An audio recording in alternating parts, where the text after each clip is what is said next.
When I'm shooting in my studio, space is a big consideration. I don't really rig out my cameras, I shoot light, HDMI into the computer, run off AC power.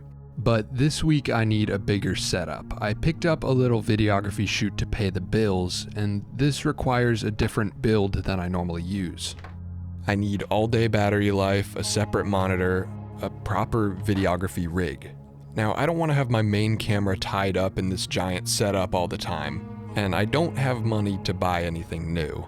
But I do have this broken A6600 that's stuck in manual focus, and I've got a parts bin full of random video gear to build with. This little cage will be a good start.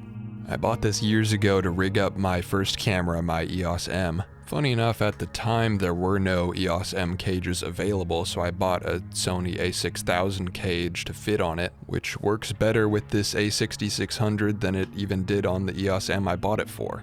I had this mounting plate for a rail system, which I never use because it's super bulky, but I can take this apart and use it as a little mounting plate for other things. I keep around these trays of assorted 1/4-20 screws for exactly this purpose. Instead of buying nice pre-built cages, I just slam together a bunch of different parts to make what I'm looking for. In this case, I'm trying to find a way to mount this giant battery in the lowest profile way possible. My first thought was to mount the battery vertical on the back like this, give myself a nice counterweight, and I mount a screen on the top so blocking the screen doesn't matter a ton. Until I plugged everything in and remembered that with this specific model, I do actually need access to the screen. Apparently you can't have the UI display over HDMI unless you're recording in 1080 instead of 4K. That's weird. Normally mounting a big battery on the back of a camera without blocking the screen isn't a big deal, but this screen only flips up and down, not out to the side, so my battery's too tall for the screen to be out. The solution is just going to be rigging up the battery plate on the side so the battery can sit sideways instead. My first thought was to get the position by bending this rail to mount the battery plate on, but that didn't go as planned. My next thought was to use the plate I had on the bottom, mount it on the side, and find some way to fill that little gap to the main cage. I found this little universal half cage that with some modifications could maybe do something. I had to remove some material for the cables and then add new holes for mounting to my other cage. This is the nice thing about assembling rigs with a bunch of cheap spare parts, is that I can drill holes without feeling guilty. And with that part modified to fit, which also adds an Arca-Swiss tripod mounting plate to the bottom of this thing, I now had a spacer from the camera cage over to the battery plate. I just need some screw holes so I can fix that in place. Now on the side of this piece, there's no screw holes, there's nothing to actually mount to. So as always, I'm going to incorporate a little bit of scrap wood into this project, cutting a little piece to fill in that hole. I did a little bit of shaping with a Dremel to make sure it would fit everything, and it slotted in pretty nicely. To make the aluminum and the wood one piece, I used some good old JB Weld steel stick, mashed that all up in the cracks to get it solidified. And after a few minutes of hardening, I had a nice surface to mount some screws to. The nice thing about doing it this way is I can choose my position very precisely. One common problem I have with putting together rigs of pre-made parts is that I have to end up attaching things at slightly less than ideal positions, making my rig less compact than it could be in theory if the holes were in different places. So it is kind of nice drilling my own holes and getting things exactly where I want them to be. Now in theory it would be better to do this with some stock aluminum, tap my own threads, but for this rig the wood will be fine. With my battery plate now in place, it's time for wiring. The dummy battery I have for external power does not have the right port to go to my battery plate, and I'm doing this whole build on no money with only stuff I had laying around, so I'm just gonna cut these wires and rewire them.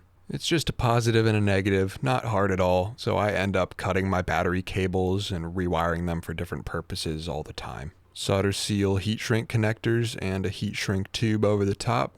Good as new. Sort of. Audio isn't super important for this rig, but to add a little compact shotgun mic, I put a little cold shoe on the side of the cage.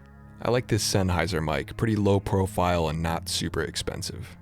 Now for micro HDMI, I like to use these 90-degree angled cables, and to get it to fit nice and snug inside my custom side panel, I chopped a bit off the top. There's a little bit of dead space you can trim down on these, just stop as soon as you hit the clear plastic. Micro HDMI can be finicky and unreliable, so I like to have it slot into this side panel so it's nice and rigid. I also need to cut a channel into that wood piece to allow for my microphone cable. I might end up deciding it's annoying having all my ports covered like this, but my theory is for a run and gun handheld rig, it'll be nice peace of mind to have my essential cables locked in so I know nothing's gonna get bumped or jostled. To make sure this thing doesn't come apart on the shoot, I added some super glue to the thread holes to make that wood a little bit firmer.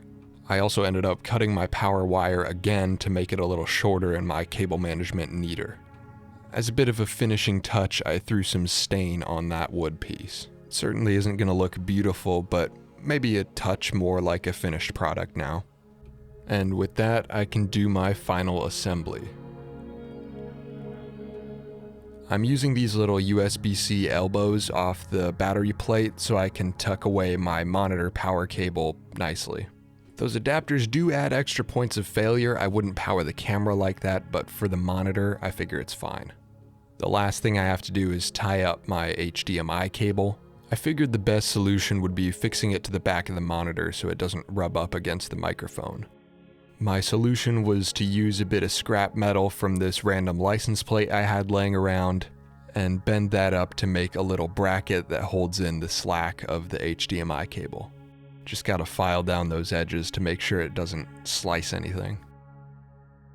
I really like this compact setup. It's now the day after my little side gig and the shoot went really well. This thing overperformed for being made of basically spare parts that I wasn't using. I was really having trouble finding a good use case for this A6600 since the electronic lens mount's broken, but with more weight for stabilization and easier manual focus pulling, I feel like this really brings it back to life. And although I put this together for kind of a one-off experiment on this shoot, I think I'm gonna keep it built like this. Having a setup like this also pairs really well with vintage manual focus lenses. It's stuck in manual focus anyway, easier to pull focus with the monitor, and better stabilization. For example, right now I'm filming on the speed booster that I built in the other week's video out of wood and a magnifying glass because I can actually see myself in the monitor so I can actually pull focus. This whole video was actually shot on the speed booster, by the way. As a run and gun handheld manual focus setup, even though it's stuck together with a $100 monitor, some random cheap cages, and some scrap wood and a license plate,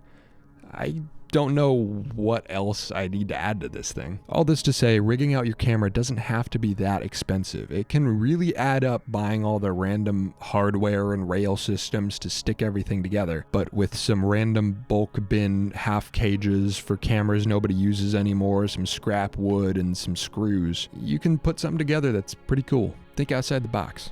Stick some stuff together. And don't be afraid to manual focus. It's okay. You don't need the newest camera.